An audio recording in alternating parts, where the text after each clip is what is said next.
Hello, സ്നേഹക്കൂടിന്റെ എല്ലാ പ്രിയപ്പെട്ട പ്രേക്ഷകർക്കും മെട്രോ സ്റ്റാറിലേക്ക് സ്വാഗതം.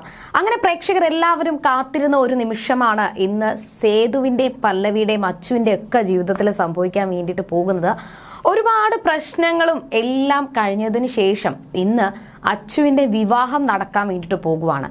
പക്ഷെ അവിടെ അച്ചുവിന്റെ വരനായിട്ട് എത്തുന്നത് നിഖിലല്ല, പകരം ആര് എന്ന് നമുക്ക് നോക്കാം. അതിനു മുൻപ് ആദ്യമായിട്ടാണ് ഈ ചാനൽ കാണുന്നതെങ്കിൽ തീർച്ചയായിട്ടും സബ്സ്ക്രൈബ് ചെയ്യുക. അപ്പോൾ ഞങ്ങളിടുന്ന പുതിയ സീരിയൽ റിവ്യൂ വീഡിയോസ് എല്ലാം നിങ്ങൾക്ക് ലഭിക്കുന്നതായിരിക്കും.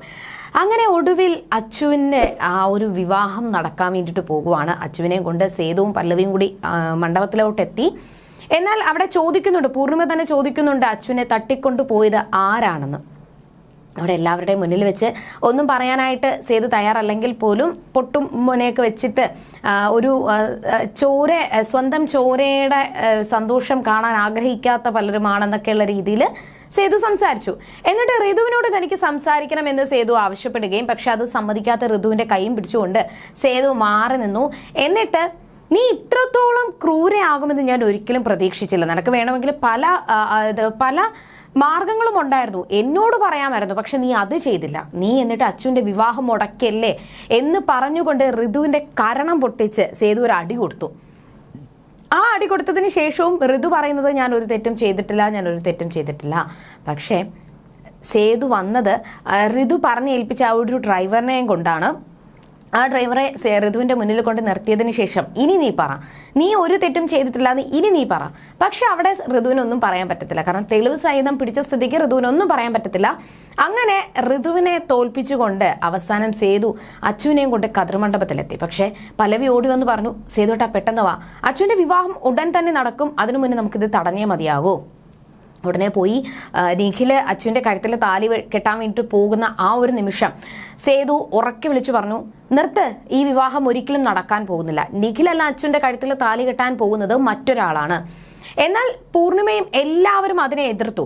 നീ എന്താ പറയുന്നത് സേതു, നീ ഈ വിവാഹം മുടക്കാനായിട്ട് സമ്മതിക്കരുത്. നിഖില് പറഞ്ഞു, ആരെന്തൊക്കെ പറഞ്ഞാലും ഞാൻ ഈ അച്ചുവിന്റെ കഴുത്തിൽ താലി കെട്ടിയിരിക്കും, അച്ചുവിന്റെയും എന്റെ വിവാഹം ഉറപ്പിച്ചതാണ്, ഞാനതുകൊണ്ട് താലി കെട്ടിയിരിക്കുമെന്ന് നിഖിലും അതിനൊപ്പം തന്നെ നിഖിലിന്റെ അമ്മയും അച്ഛനും ഒക്കെ സംസാരിച്ചു.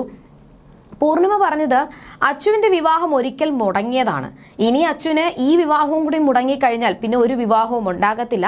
എല്ലാ ജ്യോത്സ്യനും പറഞ്ഞതാണ് അച്ചുവിന് ആകെ 2 വിവാഹമേ ഉള്ളൂ, ഒരു വിവാഹം മുടങ്ങിക്കഴിഞ്ഞു, ഈ വിവാഹവും കൂടി നടന്നില്ലെങ്കിൽ പിന്നെ അച്ചുവിന് മംഗല്യ യോഗമില്ല എന്ന് എല്ലാ ജ്യോത്സ്യരും ഒരുമിച്ച് പറഞ്ഞതാണ്.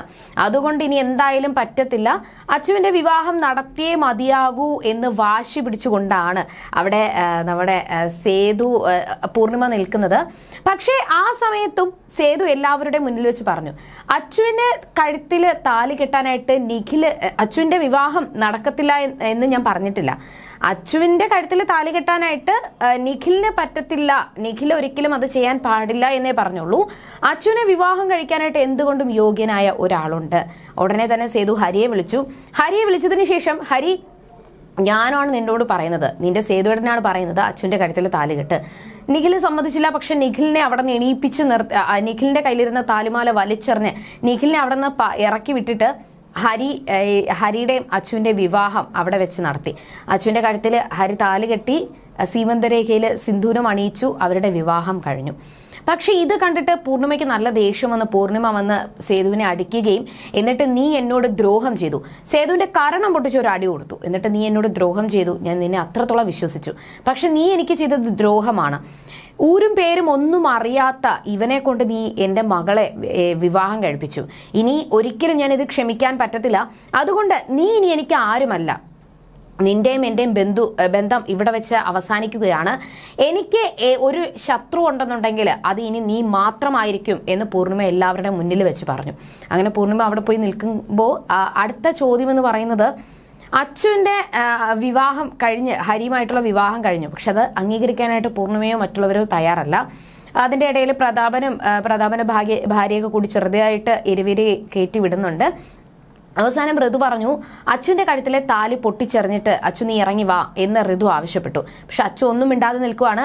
ഈ താലി ഞങ്ങളുടെ സമ്മതമില്ലാതെ കഴുത്തിൽ കെട്ടിയതാണ്, അതുകൊണ്ട് നിനക്ക് കഴുത്തിലെ താലി വേണ്ട, ആ താലി പൊട്ടിച്ചെറിഞ്ഞിട്ട് ഇപ്പോൾ നീ ഇറങ്ങി വരാനായിട്ട് ഋതു ആവശ്യപ്പെട്ടു. പക്ഷേ അത് നീ ചെയ്തില്ല എന്നുണ്ടെങ്കിൽ ഞങ്ങൾ ആരെങ്കിലും ചെയ്യും, ഇല്ലെങ്കിൽ അമ്മ പൊട്ടിച്ചെറിയട്ടെ എന്ന് പറഞ്ഞുകൊണ്ട് പൂർണിമ തന്നെ പറയുവാണ്, ഞാനിവിടെ നിൽക്കുമല്ലേ, മക്കൾ തമ്മിൽ അടിയുണ്ടാക്കണ്ട, ഞാൻ തന്നെ താലി പൊട്ടിച്ചെറിഞ്ഞോളാം. പൂർണിമ നേരെ കതിർമണ്ഡപത്തിലോട്ട് കയറി. ആ സമയം പല്ലവി വന്ന് തടഞ്ഞു. എന്നിട്ട് അമ്മ ഒരിക്കലും അങ്ങനെയൊന്നും ചെയ്യരുത്, താലി മഹത്വമുള്ളതാണ്, താലി പൊട്ടിച്ചെറിയരുത്.